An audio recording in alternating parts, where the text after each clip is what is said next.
ఈరోజు అందుకే outer ring road inside core urban region, outer ring road outside up to regional ring road వరకు semi urban region, triple R నుంచి అవతల rural, ఇక్కడున్న పరిశ్రమలన్నిటిని కూడా బయటకు తరలించాలి.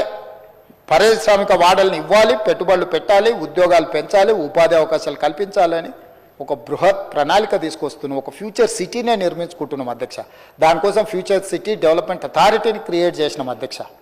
ఒక ప్రత్యేకమైన ప్రణాళిక ద్వారా నాగార్జున సాగర్ రోడ్ నుంచి శ్రీశైలం రోడ్డు మధ్యలో 56 రెవెన్యూ విలేజ్లు 74 గ్రామాలను ఒక ఫ్యూచర్ సిటీ కింద 1,00,000 పైన ఎకరాలతో ఒక అద్భుతమైన నగరాన్ని ఒకప్పుడు ఎప్పుడో చండీగఢ్ నిర్మించిన ప్రణాళికబద్ధంగా అని చెప్తారు అధ్యక్ష.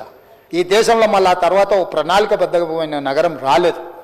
అమరావతిలో వాళ్ళు ఏదో ప్రయత్నం చేశారు, అది ఆగిపోయింది. ఈరోజు మనం ఒక ఫ్యూచర్ సిటీ డెవలప్మెంట్ అథారిటీని క్రియేట్ చేసి ప్రపంచ దేశాలతో పోటీ పడే ఒక గొప్ప నగరంగా నెట్ జీరో సిటీ, కాలుష్యం లేని పర్యావరణ పరిరక్షణతో ఒక సిటీని నిర్మించాలని ఇలా